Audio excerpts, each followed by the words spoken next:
O presidente dos Estados Unidos anuncia uma decisão inédita na história. Demitir uma diretora do Banco Central americano. E o banco afirma que ela não vai deixar o cargo. O Ministério Público da Argentina investiga a irmã do presidente Javier Milei por suspeita de corrupção.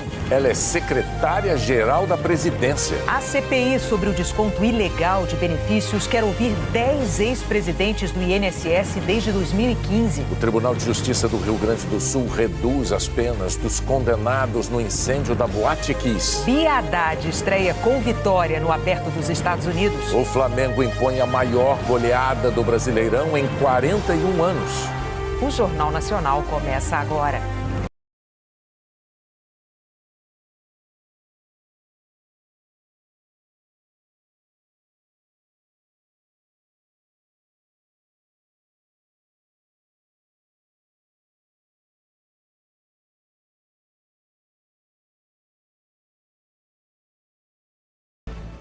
O presidente Donald Trump tomou uma decisão inédita na história dos Estados Unidos. Ele interferiu no princípio de independência do Federal Reserve, o Banco Central americano, ao mandar demitir uma integrante do conselho diretor. Mas o banco disse não. A decisão de Donald Trump teve como alvo apenas Lisa Cook, mas pode atingir em cheio a credibilidade da maior economia do mundo.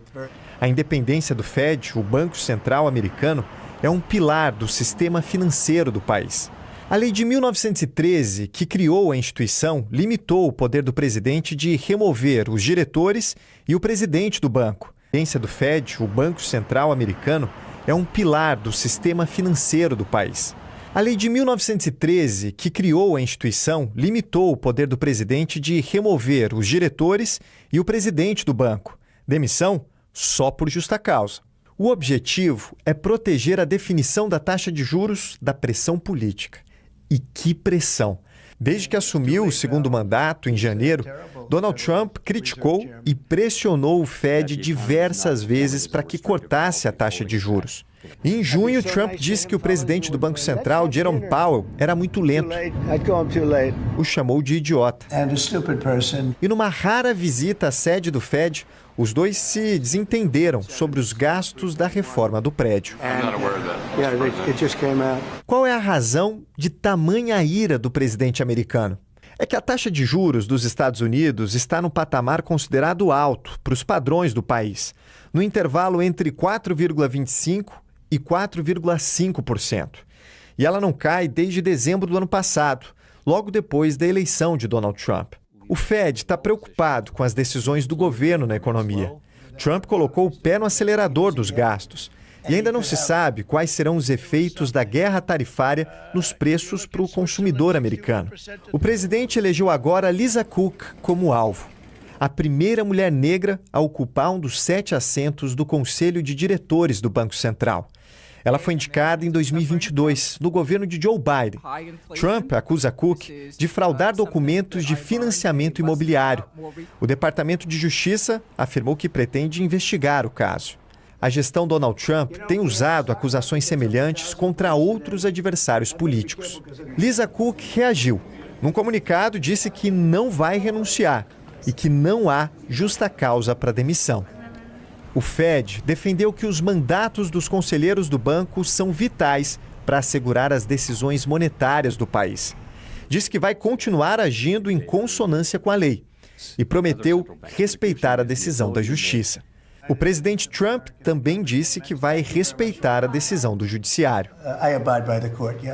O líder da oposição no Senado, o senador Chuck Schumer, disse em uma rede social que esse é apenas o último jogo partidário de Donald Trump para interferir na economia a favor de seus doadores bilionários e às custas dos americanos que trabalham duro. O Fed avalia os sinais da economia, principalmente 2: inflação e emprego. Se a economia estiver aquecida, com pleno emprego, muito consumo, os preços sobem, a inflação aperta. É quando o Fed pisa no freio e aumenta a taxa de juros. Agora, se a economia desacelera, o desemprego sobe, o consumo cai, está na hora do Fed pisar no acelerador e baixar a taxa de juros. O problema é que os sinais andam meio trocados por aqui diante de tanta incerteza na economia americana. Na sexta-feira, Jerome Powell sinalizou que o Fed está de olho nos dados do emprego. O mercado de trabalho vem desacelerando. Pode ser a hora de retomar os cortes na taxa de juros na próxima reunião do comitê, em setembro. Diante de tanta incerteza, o economista Takan Bakskan avalia que a confiança do investidor nos Estados Unidos já caiu, o que é visível com a desvalorização do dólar ao longo do ano. E faz um alerta: pode cair ainda mais com as ameaças à independência do Fed.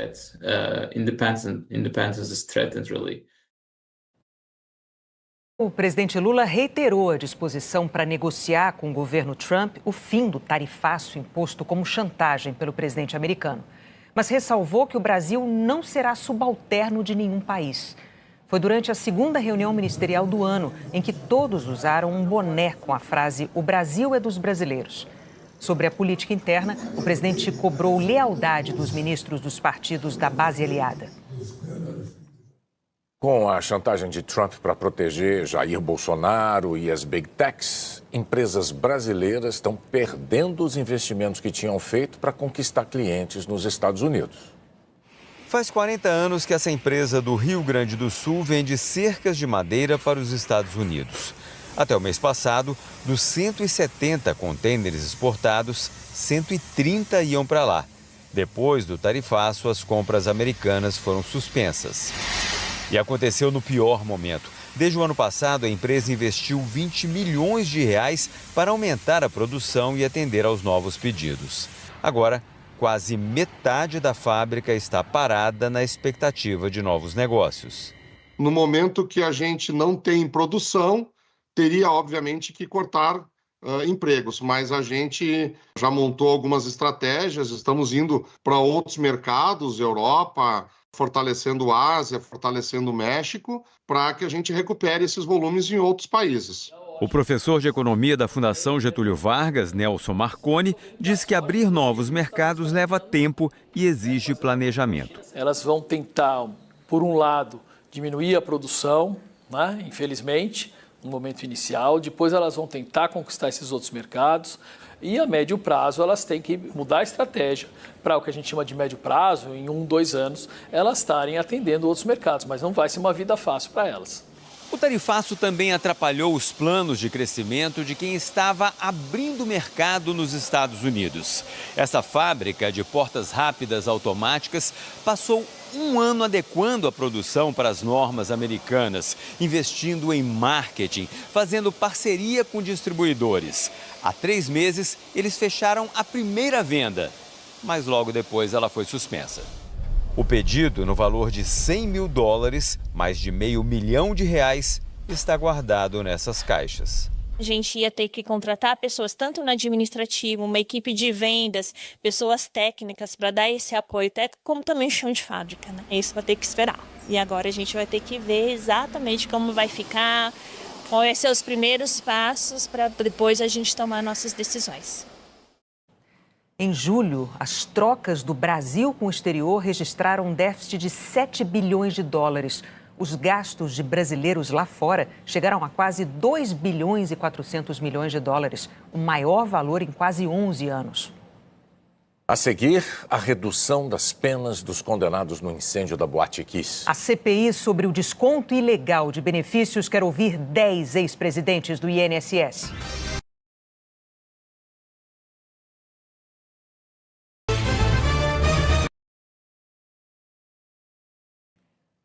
O Tribunal de Justiça do Rio Grande do Sul reduziu as penas dos 4 condenados por causa do incêndio na Boate Kiss. A decisão é da primeira Câmara Especial Criminal do TJ Gaúcho. O julgamento durou cerca de 3 horas. Os 3 desembargadores concordaram em manter a condenação dos 4 réus por homicídio com dolo eventual, mas decidiram reduzir as penas aplicadas no júri de dezembro de 2021. Elisandro Spor, que tinha pena de 22 anos e 6 meses, e Mauro Hoffman, condenado a 19 anos e 6 meses, passam a cumprir 12 anos de prisão. Marcelo de Jesus dos Santos e Luciano Bonilha Leão tiveram a pena reduzida de 18 para 11 anos de cadeia. A decisão do Tribunal de Justiça não encerra o processo. As defesas e o Ministério Público ainda podem recorrer ao Superior Tribunal de Justiça e o caso pode seguir em análise por instâncias superiores. As defesas dos réus comemoraram o resultado e afirmaram que devem pedir progressão para o regime semiaberto. Representantes do Ministério Público disseram que vão avaliar a possibilidade de recurso. O incêndio na Boate Kiss, em Santa Maria, ocorreu em janeiro de 2013, deixando 242 mortos e mais de 600 feridos. Desde então, parentes, Ministério Público e acusados travam uma longa batalha na Justiça. Em 2021, o júri condenou os sócios da Casa Noturna e 2 integrantes de uma banda por homicídio qualificado e tentativa de homicídio. A decisão foi anulada em 2022 por falhas no julgamento. Mas no ano passado, o Supremo Tribunal Federal validou a condenação e o caso voltou ao Tribunal de Justiça Gaúcho para análise dos recursos. Parentes das vítimas reagiram com tristeza e indignação à decisão de hoje que reduziu as penas.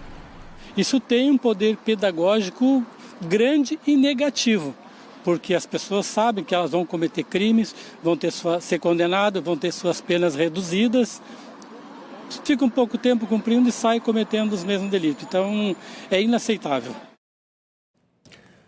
Bandidos atacaram 5 ônibus ontem à noite e hoje de madrugada em Vitória e 2 cidades vizinhas. Segundo a polícia, foi uma represália à morte de um suspeito numa ação da PM horas antes. Um homem foi preso e um adolescente apreendido com galões de combustível. Em Belo Horizonte, a Polícia Federal e a Receita Federal apreenderam 9 malas e caixas cheias de dinheiro numa operação de combate a cigarros clandestinos. Os agentes passaram a tarde contando quase 10 milhões de reais em cédulas e moedas. A polícia prendeu 2 suspeitos. Uma chuva de granizo danificou 600 casas e lojas em Castro, interior do Paraná. O teto de uma igreja desabou, mas ninguém se feriu. A prefeitura suspendeu aulas em 3 escolas e interrompeu atendimentos em 2 unidades de saúde. Ruas e uma rodovia ficaram cobertas de gelo. A Eliana vai contar pra gente como fica o tempo amanhã. Oi, Eliana, boa noite. Boa noite, Renata, Bonner, e boa noite para você. O risco de granizo diminuiu bastante, mas ainda tem previsão de chuva forte no litoral de Santa Catarina, do Paraná e de São Paulo. Nas capitais desses estados, tem possibilidade de pancadas de chuva também. Em Florianópolis e Curitiba, principalmente de madrugada. Em São Paulo, nessa noite e nas primeiras horas de amanhã. No Nordeste e Norte do Brasil, os meteorologistas também prevêem pancadas fortes. Em Roraima, do norte do Amazonas ao do Amapá e do Pará e no litoral de Sergipe e da Bahia. Em Aracaju e Belém, são esperados 10 milímetros de chuva. Em Salvador e Manaus, 15. Em Boa Vista, 20. Nenhum grande temporal, mas se chover tudo de uma vez, pode ter problema. Já em grande parte do país, o que predomina é o sol, com o ar seco em muitas regiões. Em todos esses locais, a umidade fica baixa. Do Acre ao sertão de Pernambuco, até o interior paulista e parte da região centro-oeste. A área em laranja é a que deve ficar mais seca. Ela inclui Palmas, Brasília e Goiânia, com máximas de 36, 31 e 33 graus. As outras capitais com índices baixos de umidade do ar são Belo Horizonte, onde faz 29 graus, Cuiabá com 31, Rio Branco com 32, Porto Velho e Teresina com 35. Na região sul faz frio, mínimas de 11 graus em Porto Alegre, Florianópolis e Curitiba e máximas de 20, 17 e 15 graus. A máxima de Curitiba é a mínima de São Paulo, que esquenta pouco nessa quarta-feira, até 23 graus. E nada de calorão nos próximos dias. Na quinta, 24, na sexta, 22, porque pode chover a qualquer hora. No fim de semana, fica mais agradável. No Rio de Janeiro, 30 graus amanhã, 29 na quinta-feira e na sexta e 27 no sábado. Sexta e sábado com chuva. No domingo, volta a esquentar. E pelo Brasil, madrugadas frias até o fim de agosto nas áreas em azul no mapa, até o sul de Mato Grosso e da Bahia. E tardes muito quentes, perto dos 40 graus nas regiões em vermelho escuro. Renata Bonner. Obrigado, Eliana. A comissão parlamentar de inquérito que vai investigar a fraude bilionária com aqueles descontos ilegais nas aposentadorias e pensões aprovou hoje a convocação de 10 ex-presidentes do INSS. O governo conseguiu um acordo com a oposição para eleger o deputado Duarte Júnior, do PSB, vice-presidente da comissão mista.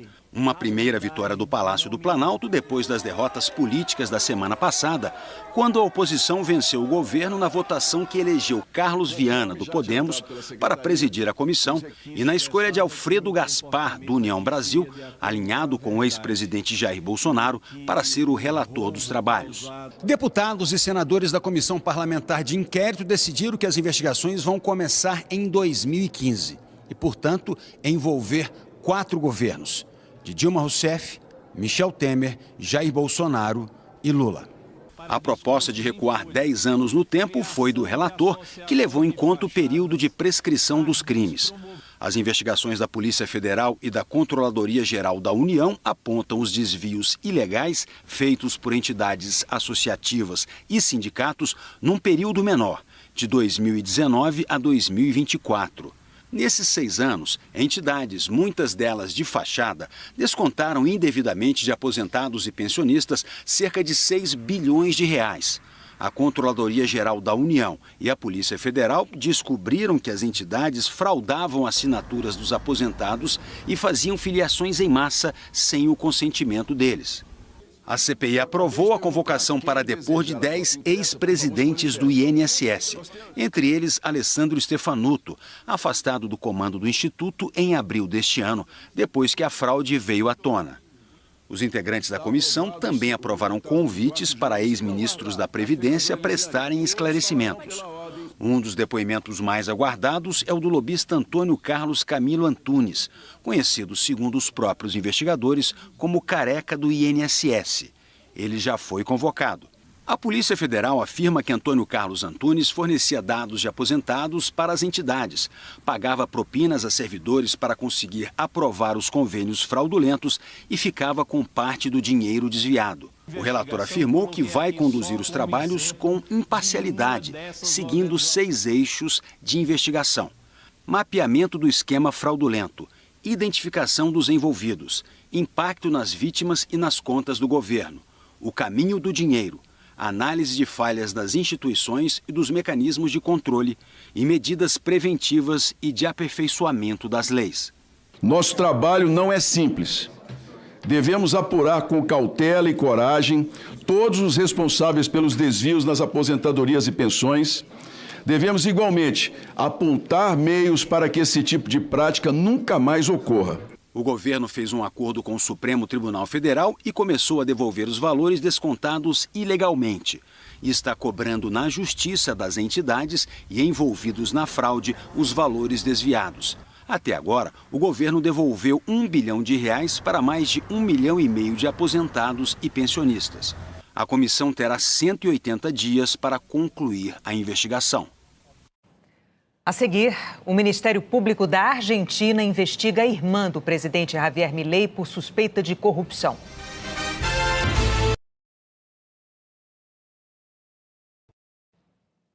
O Ministério Público da Argentina está investigando a suspeita de envolvimento da irmã do presidente Javier Milei por corrupção. Karina Milei seria a principal beneficiada de um esquema de desvio de dinheiro de contratos da Agência Nacional para Pessoas com Deficiência com uma farmacêutica. Em áudios obtidos pela imprensa, o ex-diretor da agência, Diego Espanholo, fala sobre o pagamento de propina à irmã do presidente na compra de medicamentos. Espanholo diz que o valor desviado é de até 8% de cada contrato, em torno de 500 a 800 mil dólares por mês, e que Karina recebe cerca de 3%. Karina Milei é secretária da presidência. Diego Espanholo pertence ao ciclo íntimo de Javier Milei e, em outro trecho, ele afirma já ter alertado o presidente sobre o esquema de corrupção e avisa que tem guardadas todas as mensagens de Karina. Semana passada, Milei demitiu o espanholo. A polícia apreendeu 2 celulares do ex-diretor e ele foi proibido de deixar o país. A polícia também apreendeu telefones e documentos dos irmãos Kovaliker, sócios da farmacêutica suíço-argentina. Um dos irmãos foi interceptado quando tentava fugir com $266 mil em espécie, cerca de R$1.400.000. O outro está foragido.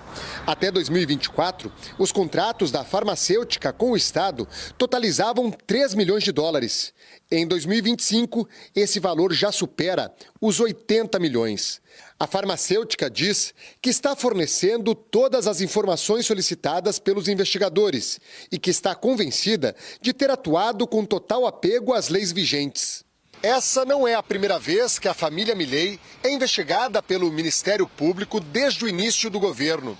Em fevereiro, o presidente Javier Milei foi acusado de fraude financeira ao promover uma criptomoeda recém-criada que causou prejuízos a milhares de pessoas. Karina e Javier Milei fizeram uma aparição pública na noite de ontem no interior da província de Buenos Aires. O presidente não comentou as denúncias diretamente. Karina Milei pediu aplausos para a irmã, que organiza a campanha do partido dele para as eleições legislativas daqui a 2 semanas. A sembrar o caos. Milei acusou a oposição kirchnerista de semear o caos e gerar instabilidade de maneira aberta e descarada. E completou dizendo que eles estão incomodados porque estamos roubando deles os roubos. O governo da Venezuela afirmou que os navios militares dos Estados Unidos devem chegar às imediações do litoral venezuelano no início da próxima semana. As autoridades do governo Trump alegam que essa missão da frota é combater o narcotráfico. O ministro venezuelano da Defesa anunciou hoje uma operação com drones e com navios de guerra para reforçar o patrulhamento da costa. As embarcações maiores vão se posicionar no norte das águas territoriais da Venezuela. As Forças Armadas de Israel divulgaram os primeiros resultados da investigação sobre o ataque que matou 5 jornalistas ontem na faixa de Gaza. Os militares afirmaram que soldados identificaram uma câmera posicionada pelo grupo terrorista Hamas na área do hospital atingido. De acordo com a investigação preliminar, a câmera era usada para observar os soldados israelenses e planejar ataques contra eles. Diante disso, afirmou o comunicado, as tropas agiram para remover a ameaça, destruindo a câmera. Ainda segundo o documento, 6 dos mortos eram terroristas. Um deles participou da invasão ao território israelense naquele brutal 7 de outubro de 2023. Quando os terroristas do Hamas assassinaram 1.200 pessoas e sequestraram outras 251. O chefe das Forças Armadas de Israel ordenou que a investigação continue para examinar o que os próprios militares chamaram de várias lacunas. Entre elas, o processo de autorização dos ataques e qual munição foi aprovada. Mais cedo, antes da divulgação do comunicado, as 2 maiores agências de notícias do mundo publicaram uma carta ao primeiro-ministro Benjamin Netanyahu, cobrando uma investigação rápida e completa. Infelizmente, constatamos que a disposição e a capacidade das forças de Israel de se auto-investigar em incidentes passados raramente resultaram em clareza e ação, escreveram a americana Associated Press e a britânica Reuters. As explosões no hospital deixaram 20 mortos. 5 eram jornalistas, entre eles colaboradores das agências. Aqui em Genebra, o escritório da ONU para os Direitos Humanos reforçou o apelo por uma investigação independente e por justiça.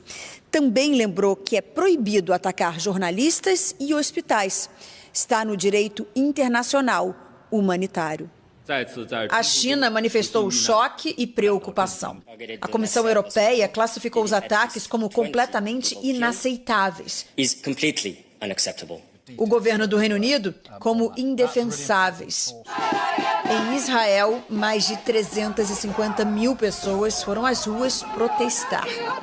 Os manifestantes exigiram que o governo assine um acordo para acabar com a guerra e garantir a libertação dos 50 reféns ainda em poder do Hamas.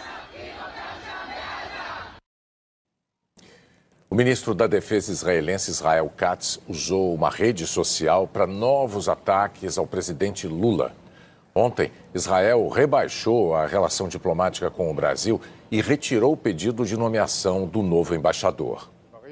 Katz postou uma montagem feita por inteligência artificial e acusou o presidente brasileiro de antissemitismo e de colocar o Brasil ao lado do Irã, que nega o Holocausto e ameaça destruir Israel.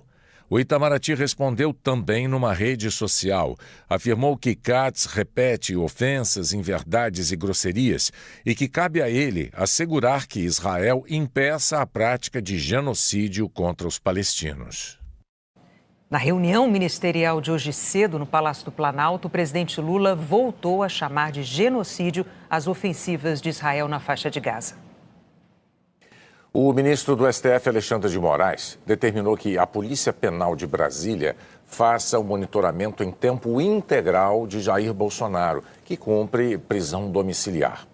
Segundo Moraes, a presença de agentes na porta da casa do ex-presidente deve ser feita de forma discreta.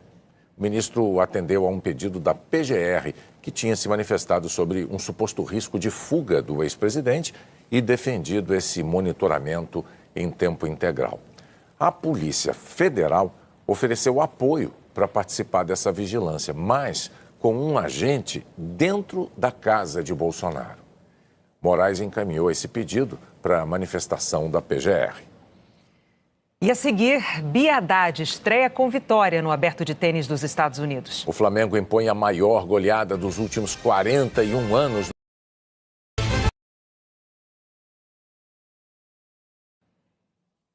A seleção feminina terminou na liderança do Grupo C no Mundial de Vôlei na Tailândia. O Brasil venceu Porto Rico por 3-0. A seleção ganhou todos os 3 jogos que disputou e vai enfrentar nas oitavas de final a China ou a República Dominicana. A tenista Bia Haddad estreou com vitória no Aberto dos Estados Unidos. Quando o jogo terminou, Bia Haddad mostrou uma mistura de reações: vibração, agradecimento à torcida brasileira e raiva. Sentimentos que ajudam a contar a história do jogo contra a britânica Sonai Kartal, número 51 do ranking mundial. Bia Haddad, a 22ª, jogou muito bem no primeiro set, de forma eficiente, com belos golpes, venceu por 6-3. Mas no set seguinte, a brasileira passou a cometer erros e perdeu o controle emocional e do jogo. Sonai Kartal ganhou por 6-1. A brasileira, então, solicitou um tempo para ir ao banheiro. Esse respiro foi fundamental para que ela voltasse forte no terceiro e decisivo set. Quando parecia que o jogo estava dominado, Bia Haddad começou a mostrar dificuldades para se movimentar e principalmente sacar. Parecia uma lesão, mas era uma questão mental. Veio alguns fantasmas na cabeça, né? Eu acho que todos nós temos, acho que em alguns momentos aflora um pouco mais, né? Eu estou num momento um pouquinho mais ansiosa, né? Quando a gente não está tão confiante, as coisas fluem menos naturalmente. E foi aí que a torcida brasileira entrou em cena, para ajudar a Bia a confiar nela e na vitória, 6-1 no terceiro set. Não estou vindo de um ano de muitas conquistas, né? Então, é claro que nem sempre a gente consegue jogar o nosso melhor, mas é importante essas vitórias quando as coisas não estão saindo bem ou quando a gente tem essas oscilações que são totalmente normais no tênis, né? Então, tô feliz. O melhor resultado da Bia Haddad em Grand Slams, como são chamados os 4 principais torneios do tênis mundial, foi uma semifinal em Roland Garros, na França, em 2023. No ano passado, ela chegou às quartas de final do Aberto dos Estados Unidos. Os torcedores brasileiros costumam estar em bom número nestas duas competições. Por isso aqui vai ser difícil a Bia não se sentir acolhida. Maravilhosa! Obrigado. O Sport TV 3 transmite o Aberto de Tênis dos Estados Unidos. Amanhã, o brasileiro João Fonseca joga pela segunda rodada. O líder e o vice-líder do Brasileirão venceram com folga as partidas de ontem, mas o Flamengo abusou. Impôs a maior goleada dos últimos 41 anos no campeonato. Eles precisaram voltar ao Maracanã para ter certeza de que a noite de segunda-feira realmente aconteceu. Parecia um sonho bom, repleto de gols, com algumas obras de arte. O elástico do Pedro! É chegar no final do ano e ser o gol mais bonito do ano. As melhores lembranças de uma atuação perfeita do Flamengo. Os três estavam entre as mais de 60 mil testemunhas oculares desse 8-0 sobre o Vitória. Do ponto de vista do time baiano, um pesadelo.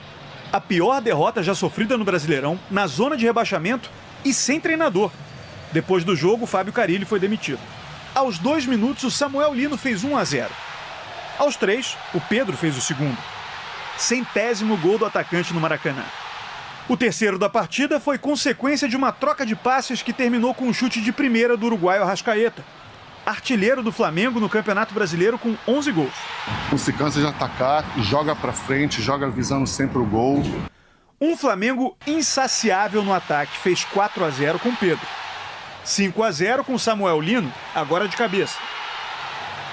Luiz Araújo marcou o sexto. E no 7º gol do Flamengo, Pedro entortou o zagueiro Lucas Alter com um elástico. Esse drible aí. Para fechar a conta, de pênalti, Bruno Henrique fez o 8º. Ao lado de outros 4 resultados por 8-0, um inclusive do Flamengo, essa foi a terceira maior goleada da história dos campeonatos brasileiros. Em segundo lugar, vem uma do Vasco sobre a Tunaluso por 9-0 em 1984.